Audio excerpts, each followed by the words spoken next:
Hi, Glenys. Hey, Aaron. What do you want to talk about today? How much I hate diets. Yeah, diets suck. So what do you do instead of a diet? Intuitive eating. Health at every size. So how many times have you had to explain intuitive eating and health at every size to someone? Like 5,000 times. But that was just to my doctor. Okay, so how many times have you explained it to someone and then they said, but diets are the only thing I know? That's like every time. Can we pursue health without thinking about weight? Yes, we can pursue health without thinking about weight. That's pretty revolutionary, what you just said. But what if you just don't like yourself at the size that you're at? I think we need to understand why, instead of just saying I need to change. So, what's the deal with body positivity? Oh man, that's a long answer. I'm Aaron Flores. And I'm Glenys Oyston. And we are Dietitians Unplugged. Hey, Glenys. Hey, Aaron. Welcome back for another episode of Dietitians Unplugged. Back in the Dietitians Unplugged studio. Our remote studio that is like actually studios. Yeah. That is actually working out pretty darn well. It is, yeah. I mean, I miss seeing you in person, but I don't miss facing LA traffic for like 45 minutes to see you. See, I would drive an hour to see you and I wouldn't even care. But you haven't done that yet, so when you do that, I'll believe you. Although, ouch, ouch, right? You have the better studio, so that's why we went up there. But now we have fancy stuff, and we're free. We're free and easy. We're free and easy. Well, this is a real special episode, at least from my perspective. I think yours also. We have been talking off air about Fat Kid Dance Party for so long, and we were lucky enough to finally have Bevin come on, who is the creator of the Fat Kid Dance Party here in LA, and soon to be showing up across the nation in many different ways. So we're really excited that she was able to come on the podcast today and talk about her experiences and what Fat Kid Dance Party is. It was just a really awesome interview, and I think a voice that is sorely needed in the fitness industry. So it was a great conversation, I think. Yeah, and I'm so excited to introduce people to like fat positive, non-weight loss focused movement and exercise, right. Especially here in LA where everything is really expensive and everything is really weight loss focused, and you don't usually see a great diversity of bodies in fitness classes, unfortunately. Exactly. Yeah. No, exactly. But before we get to that, anything you want to plug on your end, Glenys? Plugs. Sorry, I feel like we needed a segue, a musical segue. Well, listen, we know the person who's written all of our music. We could probably ask them like for a little plug jingle. Yeah, that's true. I think he can do it for a pretty good price.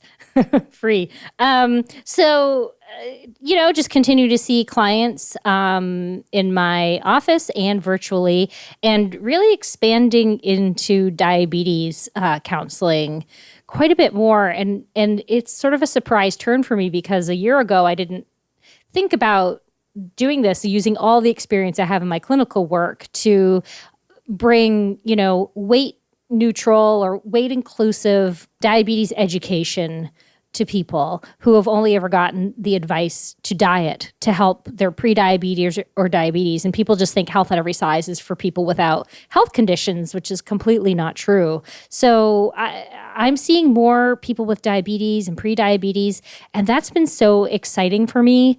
In addition to, working with people just trying to get off the diet roller coaster and eat normally, that work is also part of the work I do with people with diabetes, bringing in mindful eating. And that's been like really wonderful for me to do. And just coming up in the fall, the classes that I do, the online virtual classes that I do with Rebecca Scritchfield are going to start up again in early September. So we'll put the link in the show notes, but it's bodykindnessbook.com/Haze care for diabetes is the link. And you could probably just even Google a jumble of those words and find it. And also you can find it on my website as well. So just really trying to bring that kind of non-diet, weight neutral care to people who need it, who have never gotten advice beyond lose weight and restrict what you eat. And that's been really gratifying. How about you? Sort of similar stuff. My practice, I'm still have plenty of availability for new clients who want to work with me and discover and learn more about what body trust is and how it works in their lives. I'm going to be hopefully launching a couple groups at the end of the summer. For one is a male body image group, and then the other will be a body trust group open to anyone. And so, again, just continue to try to put myself out there as much as possible, and try and let people know that I'm available to work with you and help you heal relationship with food and bodies and discover more about what body trust is. I'll also just give a plug. Our binge eating disorder program at Center for Discovery is going really well. So if you want more information about that, if you maybe need a little bit more help with binge eating disorder, you can reach out to me and email me aaronfloresrdn@gmail.com to learn more about the Center for Discovery program and how that might be of help to you. And Aaron, when your groups are available, how are people going to find out? What's the best way for people to find out about them? Should they go to your website and sign up for your email, your newsletter? Both of those things would be awesome. You can do that on, if you go to my website, which is bvmrd.com. And all that stuff is right there. Yeah. And I think it's good for us to say our websites once in a while because people are probably like, how do we find out more about this stuff? Mine's daretonotdiet.com. And I also have an email list to find out sort of what's going on with me as well. So definitely stay connected with us that way, and of course, follow us on Facebook. So.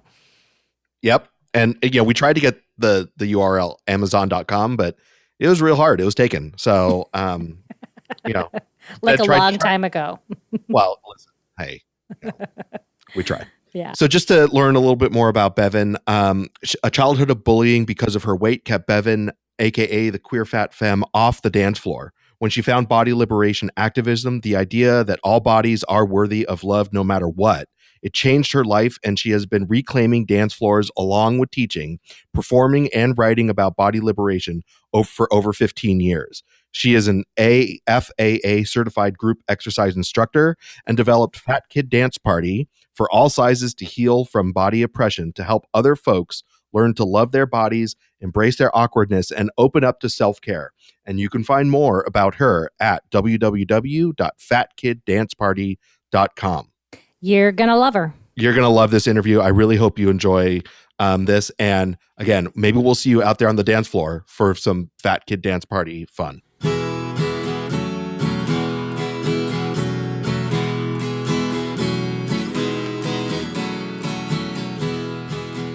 Well, this is like a highlight moment for the Dietitians Unplugged podcast. We have, in our eyes, a huge celebrity on our podcast. We're really excited to bring on Bevin, who we know her from her work with the Fat Kid Dance Party, but is just an amazing person to have on our show. Bevin, thank you for joining us. Thanks so much for having me. Well, like I said, we've been sort of trying to figure out how to get you on this show for quite some time. And so we're finally doing it and we're really excited. We've been huge fans of what you do, but can you just sort of, for maybe some listeners who are maybe outside of LA or might not be aware, can you give us a little idea of a little bit about Fat Kid Dance Party and a little bit about what you do? Great. Well, I have been working in the arena of body liberation, which is just the idea that all bodies are worthy of love exactly as they are, and we should be liberated from any ideas of what our bodies should be. So I've been working in that for 15 years and doing various things. Performance. I curated a body positive queer dance party in New York for many years called Rebel Cupcake. I had a podcast for a while called Femcast, and I've had a blog called queerfatfemme.com for 10 years. And I've always wanted to be really living this work and have always kind of had a day job. And when I moved to LA 2.5 years ago, I did not anticipate that I would start teaching aerobics. But basically, I just started taking dance aerobics while I was here at a place that advertised that it was for all levels. And while I was there, I'm okay sucking at something. Like, I think that sometimes it's important as a person who is working to relinquish control in my life, that it's humbling and important for me to suck at stuff sometimes. So being the fat girl in the back of the class is something that I don't take personally, and I definitely just examine. And when I was examining that, what it was like for me to be in the back of the class at this supposed all level workout that wasn't for all levels, I was thinking about who else was left behind. And I was thinking about all the bodies that aren't centered in these experiences.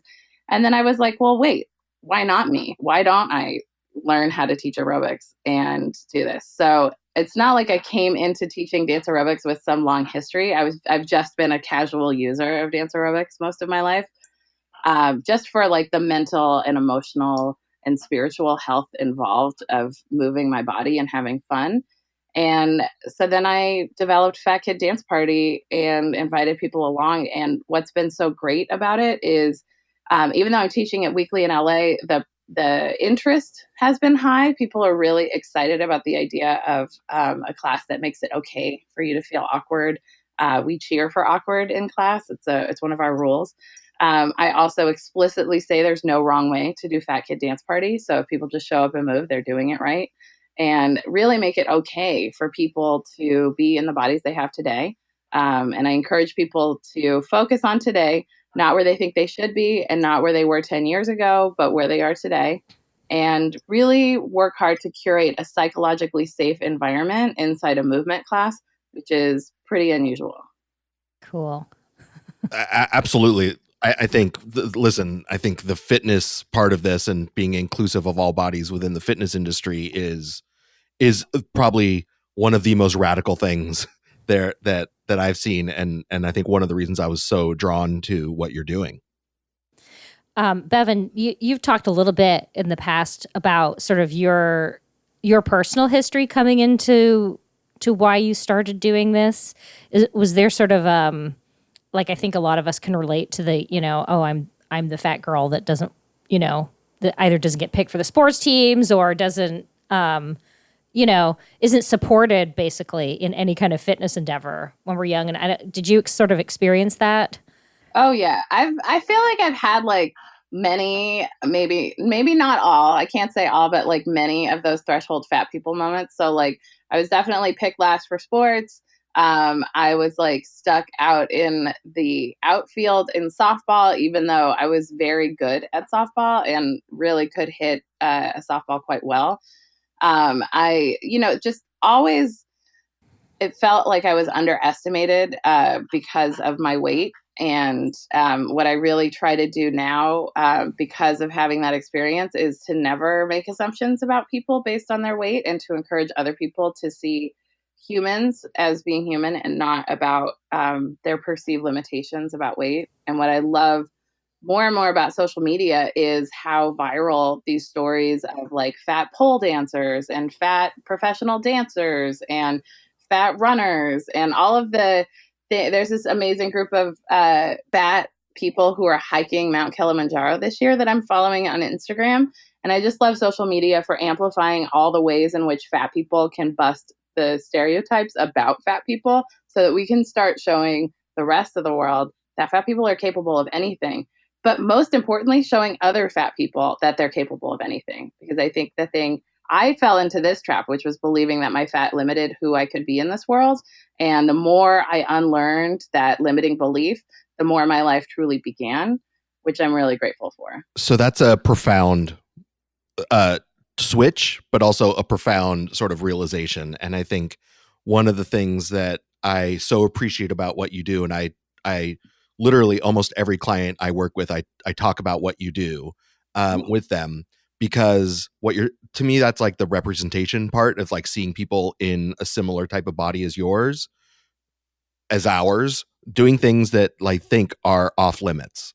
So I think that's really important realization and a huge shift, like you said, where people can finally like start living their lives instead of sort of putting their lives on hold for something to change.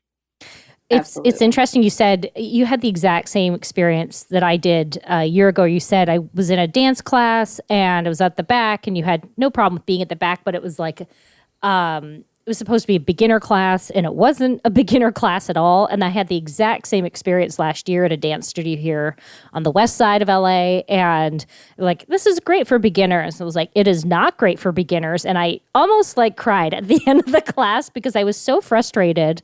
And what I'm noticing in the videos that I've seen of your class is that it is doable. Like, I was like, oh, that would be so much fun. And that was what I was sort of looking for. And I think around the time, that's when I sort of discovered what you were doing. And I was like, oh, there is a class for me somewhere. So I really appreciate that you've made it looks like you've made it a level that most people can participate in. I mean, that's always my goal. I think that I provide variations in class so people can follow me at the level I'm doing it. I give variations for people to take it down a notch. I also always have chairs in the back of class that can support fat bodies doing aerobics. So that makes a big difference that people are getting permission to sit down if they need to, especially folks who have knee issues. I think it's important to be listening to our knees. They're non-renewable resources, and you're not proving anything by staying standing if your knees are calling you to sit. So I really encourage folks to take advantage of that if they need it. Chair aerobics is no joke. I've done now a 60-minute chair aerobics video. I'm never going to do another 60-minute one. It's too long. It's too much arm work. It's a lot. And so anybody who can do a full hour of aerobics from a chair is a freaking badass. So and then I give variations for people if they want to take it up a notch and they want more out of a workout, which is, I think it's interesting because I've been touring my class around the US and just kind of like seeding communities that at some point I'll have an instructor take over elsewhere, and also like working on getting word out about the workout videos. But people in LA, because I teach both at a plus size resale store and at a gym, the gym people tend to be the ones that take the variations to take it up a notch. And then the people who are like more just community members coming out to see me on tour are more likely to take me up on using a chair. So I find it really interesting how the different demographics interact with the variations that I give them. One of the things I think is really interesting about, you starting this in LA is I think it's not a city that's typically known for, at least as a native, almost native LA, feeling very fat friendly. This feels like a town where one body is really the acceptable type of body. So how do you see, Fat Kid Dance Party and a lot of the work you're doing around centering experiences around these bodies existing here in LA? I thought a lot about moving to LA before I got here. I never thought I would move to LA. I really genuinely believed I would. I was living in New York. I'd lived there for quite some time. And I knew it wasn't forever, but I kind of thought I'd move to like Atlanta or Portland. Portland loves a fat girl. But my partner had lived here before, really wanted to come here and offered to support me in my career transition. And so I was like, okay, I'll give LA a shot. And I'm really grateful that I made the choice to live in the Northeast section of LA, because up here we have I just knew people from fat activism and from body liberation activism, and who were also just cool people that I already loved who lived here. And I was like, if the coolest people I know who are doing the coolest work in LA are living in one area, maybe I want to live there. So I think in many ways I'm very isolated from thin, obsessed Hollywood. I feel like I interact with Hollywood the same amount I did when I was living across the country, except for billboards that say for your consideration, like everything is roughly the same. I think that people in the Northeast have a different vibe.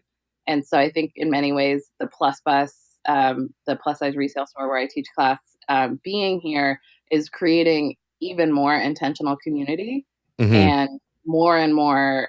There are just so many incredibly talented fat people in this town. Like karaoke at the Plus Bus is very like, I was like, this isn't karaoke. This is like American Idol auditions. Whereas I'm like warbling away, doing dance aerobics. But, I just think that I love being in a city that is known for being thin obsessed and completely disrupting it. I like access to Hollywood because I feel like the 20 years of work I've done to love myself has prepared me for this very moment where I walk into Soho House wearing a see-through jumpsuit, and like just like living that life where I don't give any fucks. And so am I allowed to swear? Yeah. Okay. Well, you're encouraged.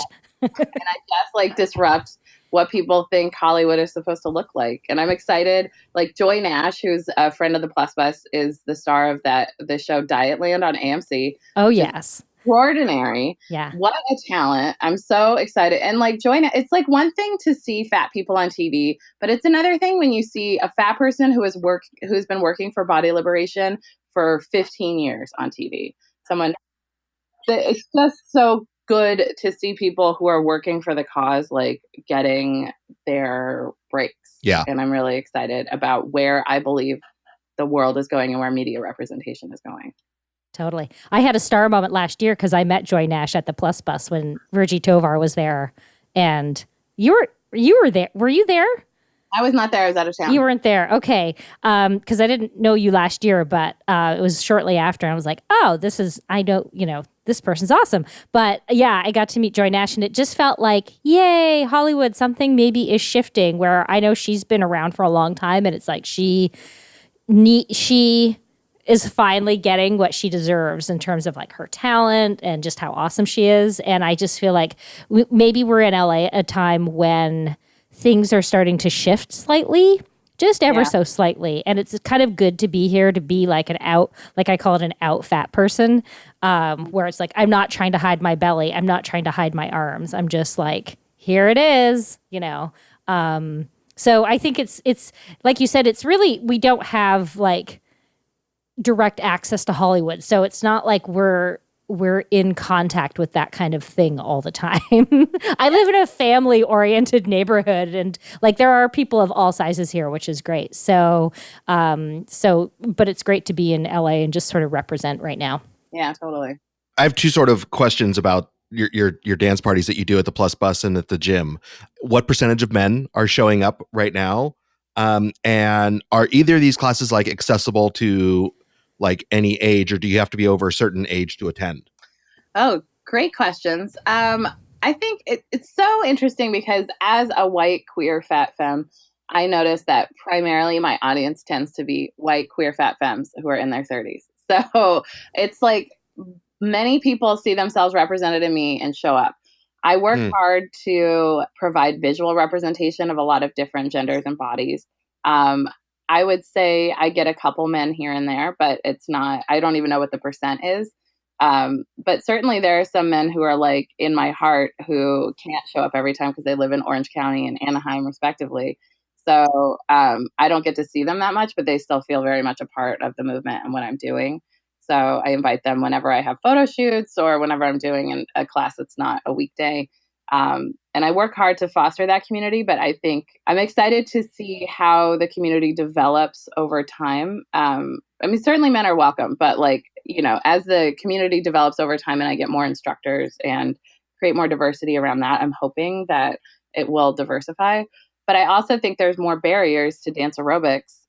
It's a traditionally sort of feminine activity. And I think we can all recognize that we're dealing with a reorientation of masculinity in our culture because absolutely. I mean, I believe toxic masculinity is responsible for all of our mass shootings in America. I think toxic masculinity is this way in which masculinity is taken to an extreme where men aren't allowed to access their emotions. They're not allowed to play with their gender. They're not allowed to express themselves. And it feels like it's coming to a head in this culture. And the best thing we can do is to raise our boys to be exactly who they're meant to be and not conform to some sort of tough guy machismo thing, and to go to dance aerobics if that's what's fun for them, and to not have that be a thing that challenges their gender. Yeah. So I I think love there's that. like a lot coming up to like keep my population small, but it's mighty. And there's like some genderqueer folks who are more masculine presenting who are regulars in other cities, which I'm excited about. And in terms of kids, I'm really learning a lot about what it means to be kid friendly versus kid accessible. Hmm. And it's really hard to find music, especially indie music, because most of the music I use, like for my videos, has to be licensed. And so the people I have access to are kind of more indie artists. It has a lot of swear words in it. And so it's hard to find like completely swear word free music and create something that's truly kid friendly, but also like really connects into the healing that grown-ups need. And this week is a really interesting week for me because I'm teaching a vacation Bible class, for like dance aerobics at a vacation Bible class for many of my regulars are ministers in some way. And so one of them is a children's minister, and she runs this camp, and she was like, we're social justice oriented. They've never heard about body positivity. Let's bring you in. And I was like, great. So I'm really learning as I go, teaching this very specifically geared towards kids class, which is really fun. And part of what I do at Fat Kid Dance Party is inner child healing work, where people are encouraged to connect with their inner child. They're encouraged to play. They're encouraged to, there's a few moves I do where I say specifically, I want you to do this like you're 3 years old. Like nobody ever taught you that your body was wrong. Hmm. And what's fun is doing it with kids, because kids like shout out when you ask them what kind of tree they are today. And the kids shout out at the drop of a hat. And I notice that grown-ups never shout out when I ask them what tree they are. So it's fun to learn from the kids too when I'm teaching them. But I would say that most Fat Kid Dance Parties kind of default to kid accessible. You can bring a kid if you want, as long as you're okay with a few swear words. And a lot of parents these days, I've been doing a lot of polling of my my followers about like, if you have kids, like how comfortable are you with swearing? How do you differentiate between kid friendly and kid accessible? So that's why I'm using that language Hmm. to let people know what's happening with that, and how and kids react differently to class. Like I've had people take a 5-year-old to my class who does the whole thing or does part of the thing and then goes on the iPad for the rest of the time. I've had people bring their 10-year-old who literally is just reading a book the whole time. And I've had people bring a 4-year-old who like could not pay attention at all. So, and sometimes kids like who are like, I would say like 8 is a great age to do dance aerobics. I feel like that's really where they're more interested. But I'm still figuring it out. But teenagers love Fat Kid Dance Party, and that is Yeah. really what lights me up. Is because every video I sell, I'm giving one away to kids in need, and I'm targeting teenagers because teenagers need this more than anything. I had a hellish teenage experience being a fat kid who was a closeted queer, because I was like, I'm not adding queer to this. Like, fat, I can't hide. I have to be out about being fat because I can't hide it. But being queer is something that I can. And so I'm here for all of the weirdos who just feel like they don't fit in and need somebody to tell them it's okay to be who they are. I love that. I wish you were around when I was a teenager. Mhm. I needed to, I mean, I was just thinking, because I think it's been 30 years or something since the movie Hairspray came out, John Waters' Hairspray. And it was like literally the only representation I felt that spoke to me. And like she was dancing, and like I loved to dance, and she was fat, and she had big hair, and I had big hair, and I was fat. And I was just like, but you're the only one I have, right? Like, and you're a fictional character in a movie. So it's so great now that you're here for people, for young people, and that you're reaching out to them. And I'll say every time I speak at a college, I feel honored, because if I had met me when I was in college, it would have blown my mind. So I'm just like always ready to like show up and blow somebody's mind and teach them what it's possible for them to be in the world. It's awesome. So a lot of people are coming to movement from a place of like shame or embarrassment, or they just don't like it. But they're kind of interested in dabbling. So what kind of advice do you have for folks that are just starting this process of healing body shame and also wanting to sort of dip their toes in the fitness world? What do you say to people like that? So first of all, healing body shame can begin today. All you need to do is make a decision that you don't want to hate yourself anymore and let everything flow from there. That's what I did. I had no idea what I was doing. I just realized I don't want to hate myself anymore. And I didn't even know what to do next. Ironically, I started doing dance aerobics almost right away. I got a tape. I think it was like MTV's The Grind workout. And I did it a lot because I knew dance aerobics made me feel happier. And I knew part of hating myself was being so chronically depressed. So I turned to dance aerobics to like have more fun and to, kind of raise my serotonin and be happier. And that I did in the privacy of my own dorm room. I didn't do it around anybody else. I don't even think I told anyone I was doing it because I didn't want to hear people congratulating me on being a fat person doing some kind of fitness, because it was for me and it was for, it was for my joy that I had been missing. And so that's how I started. I encourage people to start where they're at, exactly where they're at. They don't need to do anything special. You just need to make micro changes because no change is truly lasting if it's drastic. Generally, to make change in your life, you just need to do it slowly and consistently. And also being okay, like, if you get into fitness or you get into doing your dance aerobics tape and you miss a week, you're not starting at zero. You're just starting again. And this is why I love meditation too, to teach you. It's really taught me the value of starting again, starting where you're at, because every time you think a thought, which is not something you're really conscious of or is easy to prevent, the idea is to just come back to center, empty your mind again, start again. So the same thing is true for fitness. Just because you fell off the wagon or you got injured or whatever, you can start again. And there's always something you can do to connect with your body. I also really encourage stretching. Stretching is very accessible for a lot of body types and fitness levels. And it is also, I think, the key to reversing aging, because most of what people call aging is actually just lack of movement and lack of stretching. So there's so many great stretching modalities out there. I love anything that gets into your fascia. So like fascia stretching.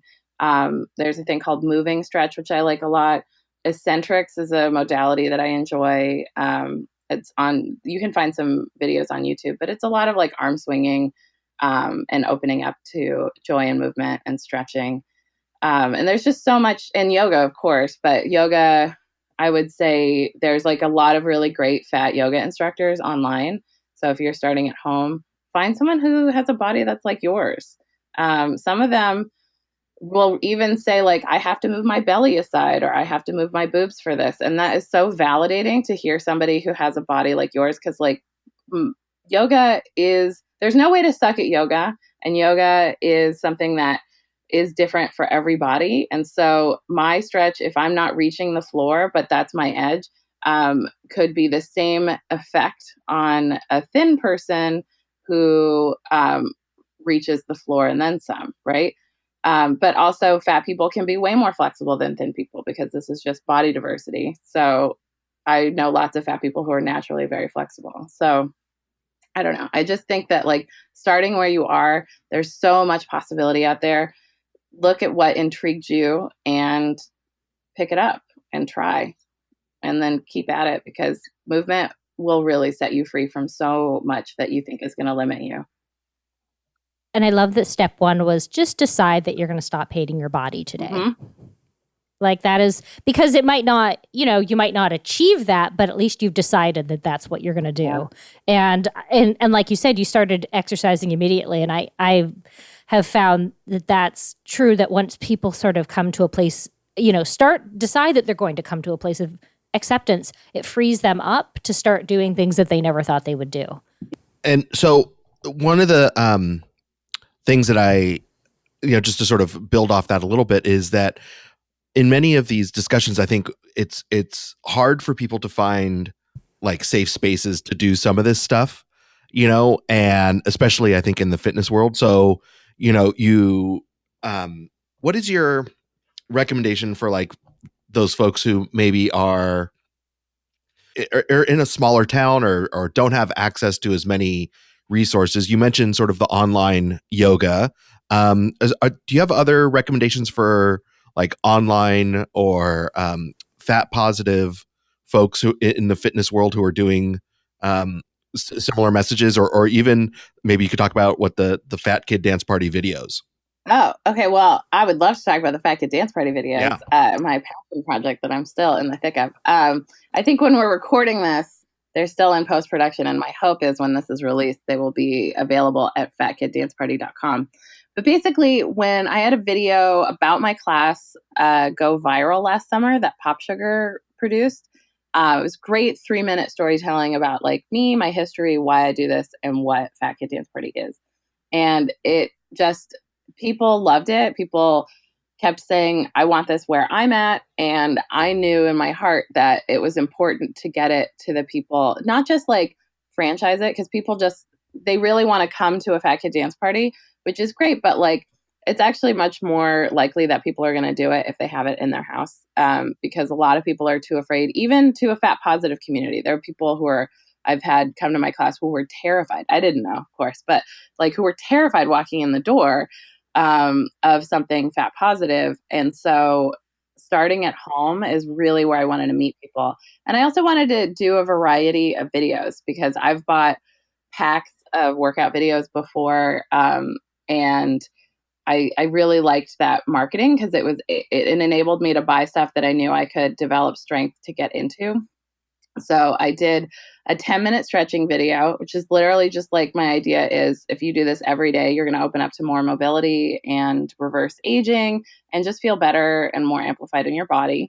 I did a 20-minute, which I'm calling a confidence cardio video because I do a solid 6 minutes of movements that are scientifically proven to increase your confidence within that video. So it's all dance aerobics, but it's also like amplifying your confidence and reversing the effects of body oppression, because body oppression teaches us as women, as fat people, as people of color, as queer folks, trans folks, older folks, disabled folks, that we're not allowed to take up space. And even as our brains believe that that's bullshit, our bodies keep that score. And doing moves that increase your confidence actually help your body to remember that it's okay to take up space.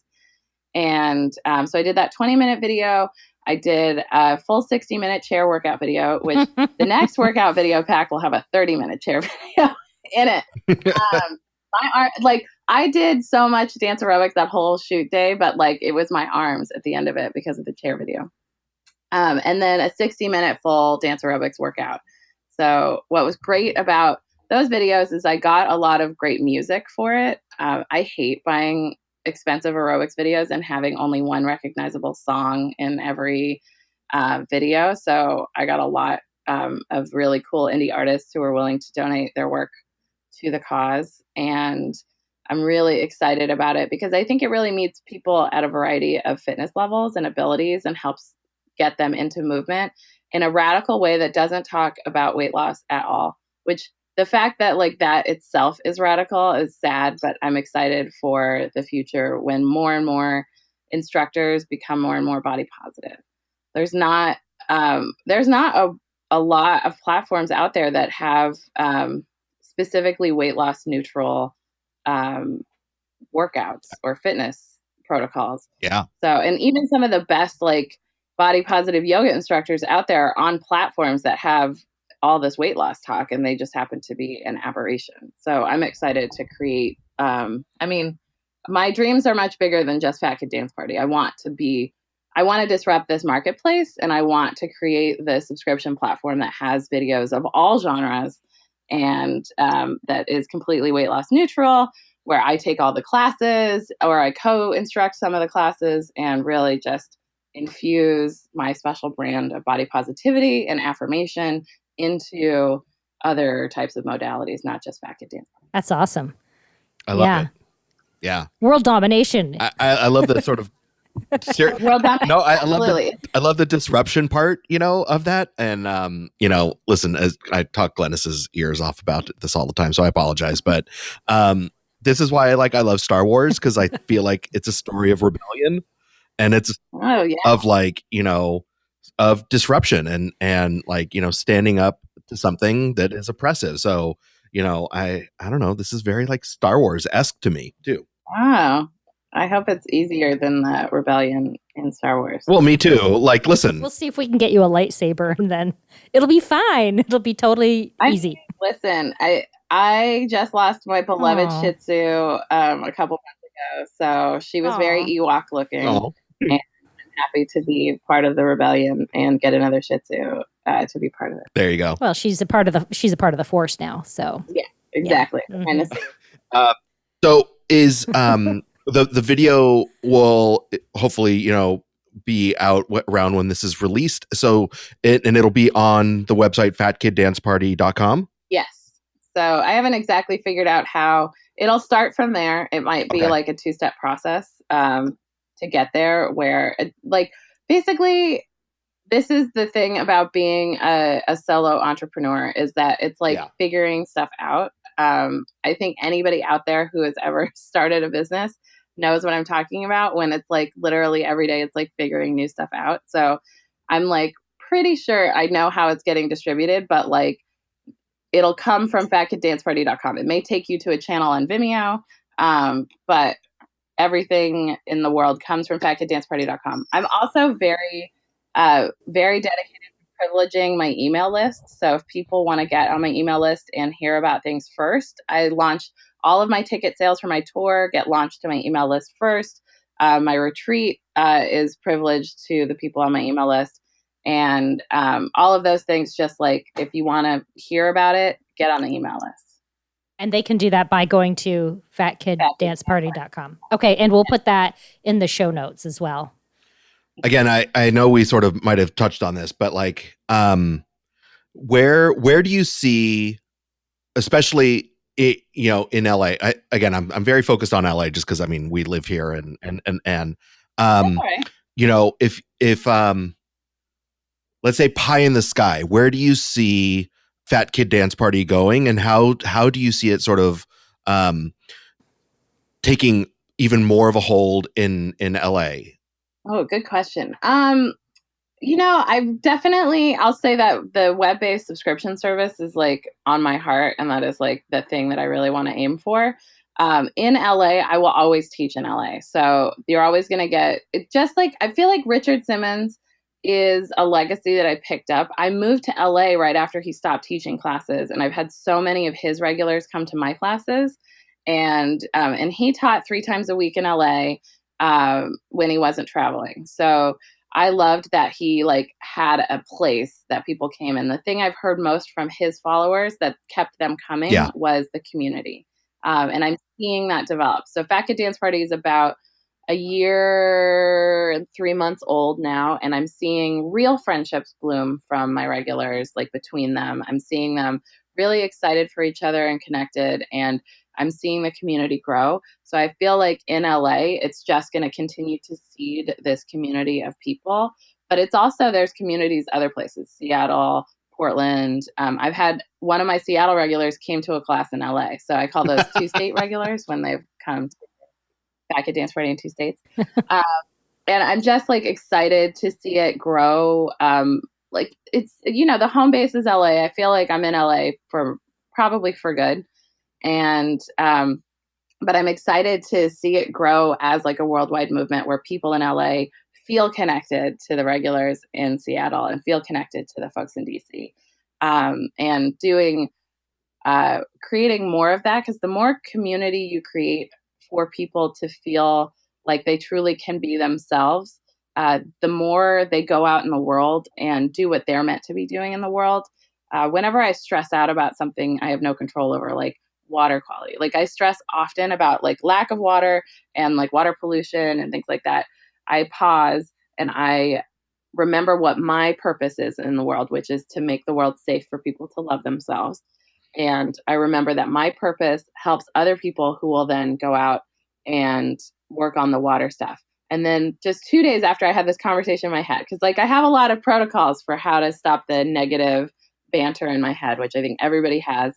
And after employing that protocol, 2 days later, I go and teach my class, and one of my regulars showed up, and I was like, oh my God, Jenny works for the water board. Like, Jenny is a water protector.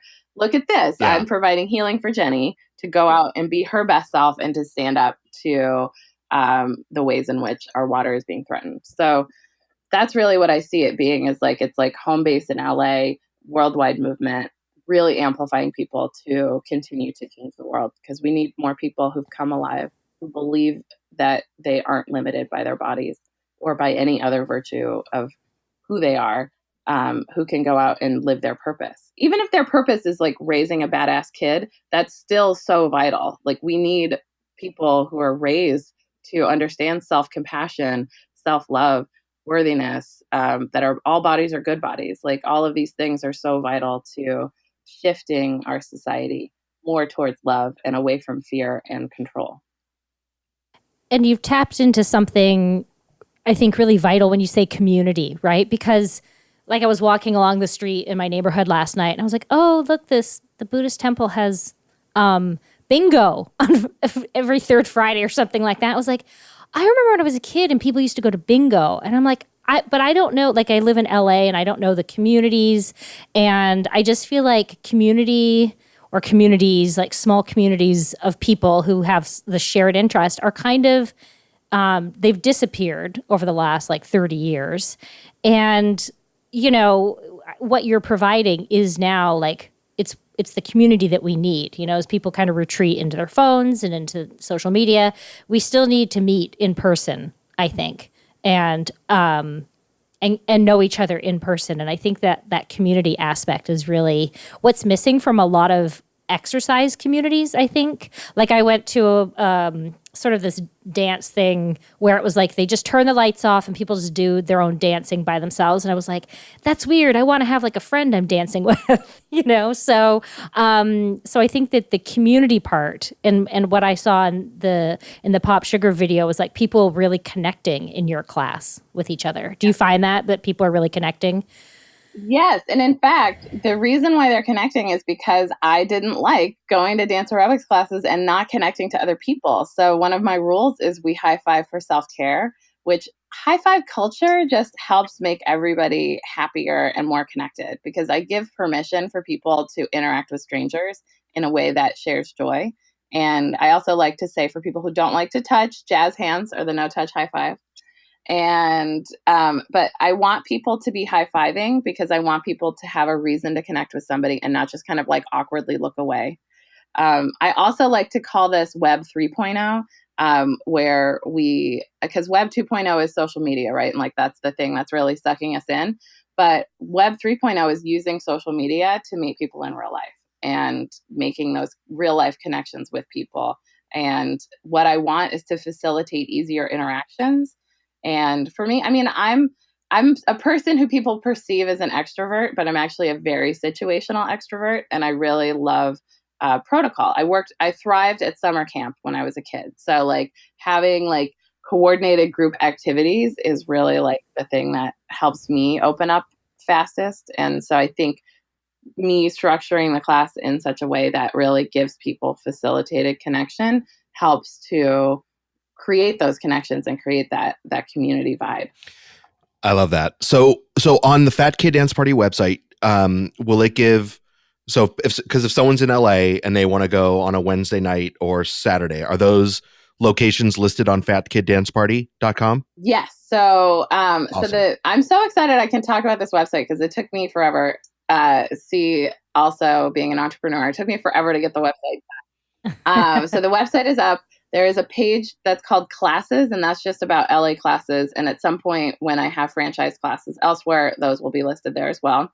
And then I also have a tour page, which has my tour schedule.